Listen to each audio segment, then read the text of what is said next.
بزرگان محترم، الحمدللہ آج ہمارا 27 پارہ تراویح کا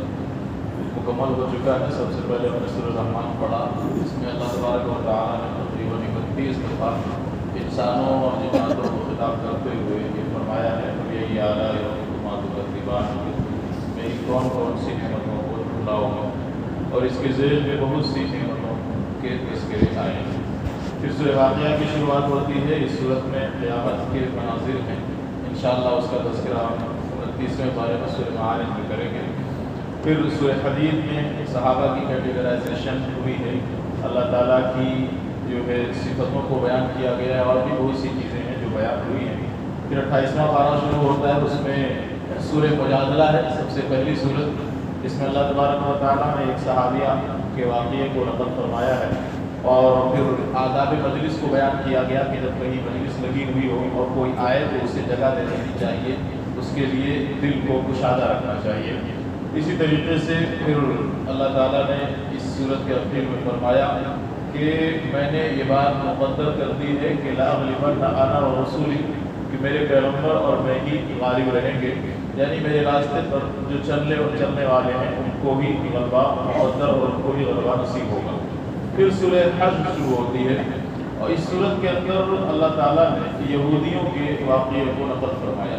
مدینہ منورہ میں جب رسول اللہ علیہ السلام تشریف لائے ہیں تو انہوں نے یہودیوں سے معاہدہ کیا، جسے تاریخ کے اندر میثاق مدینہ کے نام سے جانا جاتا ہے، جس میں 50 سے زیادہ شقیق ہیں، اور آج بھی کسی ملک کو گورن کرنے کے لیے اس سے باضابطہ مدد لی جاتی ہے۔ یہودیوں کے جو قبیلے تھے، مشہور قبیلے بنو نذیر، بنو قینقاع اور بنو قریظہ، ان میں سے بنو قریظہ جو ہے اس کی مدینہ بدری، یا یوں کر لیجئے کہ اس کی جلاوطنی تو پہلے ہو گئی تھی، لیکن بنو نذیر جو ہے اس کی جلاوطنی غزوہ بدر کے بعد ہوئی، اور اس کے واقعے کو مخصوص طور پر یہاں پہ قرآن میں بیان کیا ہے۔ ہوا یہ کہ جب غزوہ بدر میں عارضی شکست مسلمانوں کو ہوئی تو اس سے یہودیوں نے یہ تاثر لیا کہ مسلمان چونکہ کمزور ہیں، لہٰذا ان کے خلاف جو ہے ہم ساز باز کر کے ان کو ہم مزید کمزور کر سکتے ہیں اور ان کی ساتھ کو نقصان پہنچا سکتے ہیں۔ اس کے لیے انہوں نے مکہ سے جو ہے روابط قائم کیے، اور کفار قریش سے جو ہے اپنے تعلقات کو استوار کیا، اور اس سلسلے میں بہت سی جو ہے پیش قدمیاں ان کی جانب سے کی گئی۔ اسی ضمن میں ایک واقعہ یہ پیش آیا کہ کعب بن اشرف جو ایک بدبخت یہودی تھا، اس نے یہ پلان اور منصوبہ بندی کی کہ محمد رسول اللہ کو کیوں نہ قتل کر دیا جائے، ختم کر دیا جائے، نعوذ باللہ من ذالک۔ اس کے لیے اس نے یہ پلاننگ کی کہ کسی اہم موضوع پر ڈسکشن کرنے کے لیے، گفتگو کرنے کے لیے ان کو دعوت دی جائے، اور جب وہ آ جائیں تو ان کی نشست اور بیٹھنے کی جگہ ایسی جگہ مقرر کی جائے کہ جو دیوار سے لگی ہوئی ہو، جو ہی وہ دیوار سے لگ کر کے بیٹھیں گے، اوپر سے چکی کا ایک بھاری بھرکم پارٹ جو ہے اس کو گرا دیا جائے تاکہ نبی صلی اللہ علیہ وسلم کا سر کچل جائے، نعوذ باللہ، اور وہ شہید ہو جائیں۔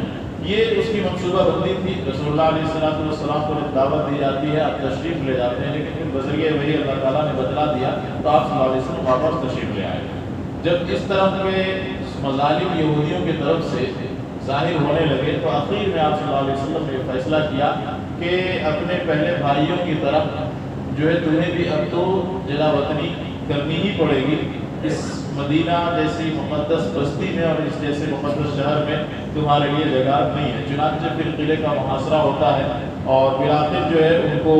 مدینہ چھوڑ کر جانا پڑتا ہے۔ آپ صلی اللہ علیہ وسلم نے یہ بھی فرمایا کہ جو جتنا سامان لے جانا چاہے لے کر جا سکتا ہے۔ چنانچہ روایتوں میں آتا ہے کہ وہ اپنے دروازوں تک کو اور چوکھٹوں تک کو جو ہے اکھاڑ کر کے لے گئے۔ یہ یہودی اتنے زیادہ بخیل تھے بڑے امیر، آج بھی بڑے امیر ہیں، لیکن بخالت اور بخل جو ہے کوٹ کر کے ان کے اندر بھری ہوئی۔ تو یہ خیبر پھر جاتے ہیں، پھر بعد میں جو ہے خیبر سے بھی ان کو دلا وطن کیا جاتا ہے فاروق اعظم رضی اللہ عنہ کے دور زمانے میں۔ اس واقعے کو قرآن نے بیان کیا، ساتھ میں یہ فرمایا کہ لولا ان كتب اللہ علیہم الجلا، کہ اگر تو جلا وطنی ان کے مقدر میں نہ ہوتی لعذبهم فی الدنیا، تو ان کے جیسے کرتوت اور کارنامے ہیں اللہ تعالیٰ ان کو دنیا کے اندر ہی عذاب دے دیا ہوتا، ولہم فی الآخرۃ عذاب النار، اور آخرت میں ان کے لیے تو عذاب مقدر ہے ہی۔ وجہ کیا ہے؟ ذالک بانہم شاقوا اللہ ورسولہ، وجہ اللہ اور اس کے رسول کی مخالفت اور مشاقت ہے، یعنی رسول اللہ اور اس کے فرامین سے جو ہے روگردانی یہ کرتے ہیں، جانتے ہوئے ان کی باتوں کو نہیں مانتے ہیں،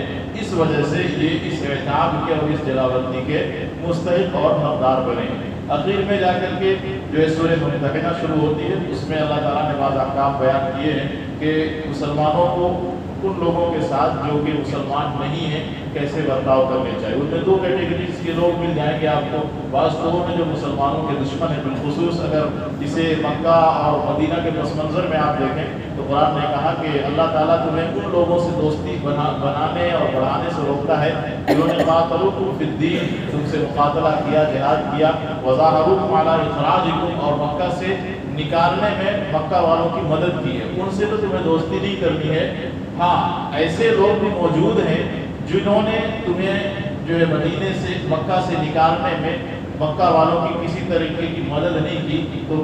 قرآن تمہیں اور اللہ تمہیں اور شریعت تمہیں اس بات سے منع نہیں کرتی ہے کہ ان تولوہم، ان سے دوستیاں بڑھاؤ۔ ہاں دوستی قلبی نہیں ہونی چاہیے، یہ اسلام کی تعلیم ہے۔ اسلام کے اندر مساوات اس درجے تک جو ہے مساوات کو بیان کیا گیا، ایکوالٹی کو کا خیال اس درجے تک رکھا گیا ہے۔ اللہ تعالیٰ سے دعا ہے کہ اللہ تعالیٰ ہمیں ان سب باتوں پر عمل کی توفیق عطا فرمائے۔